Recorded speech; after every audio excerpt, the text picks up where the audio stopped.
Hello students, we are going to take a look at the fundamental theorem of calculus. At least this is one part of it. There are two parts, and in this class we only do, this is actually part two.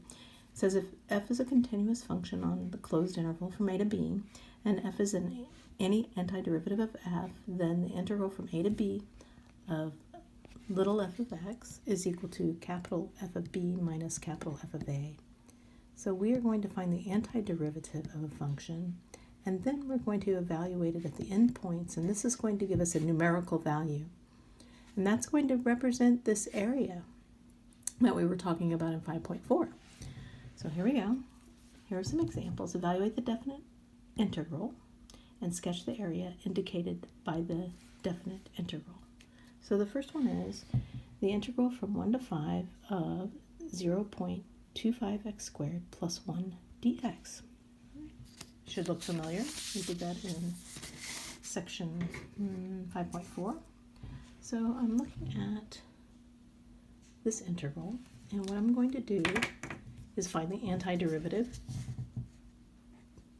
And when I find the antiderivative of this, remember our power rule, we put the 0.25 constant, and then we're just going to add 1 and divide by it.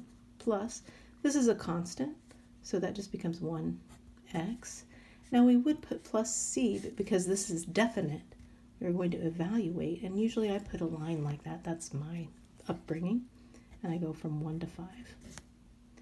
And according to this, so this is going from a to b minus 1 to 5, we're going to go f of b minus f of a, so f of the top function, the antiderivative of the top function minus the antiderivative of the bottom function. So we're going to plug 5 into here, so it's going to be 0.25 times 5 to the third over 3, plus, I should have planned a little better here, plus, I'm plugging 5 into this, so it's cubed divided by, and then plus 5, so I'm going to take, this is going to be my f of b minus my f of a, this one now goes in here. So this is 0.25, and then I'm going to plug the 1 in, cubed over 3 plus 1.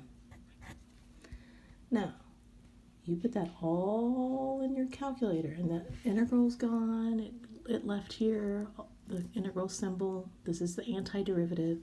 Now we're evaluating it at 5 and evaluating at 1, and I did this beforehand, and I got 14.333. 14.333333 repeating. So 14 and a third is what we're looking at. So a little bit of work there, a little bit of algebra, a little bit of arithmetic, a little bit of parenthesis action. And let me show you what that looks like. We're supposed to graph it. So this is the function 0.25x squared plus 1 right there. And we're evaluating it from 1 to 5. So here's 1 and here's 5. And what we have just calculated is this area right there. So that area is 14.33333.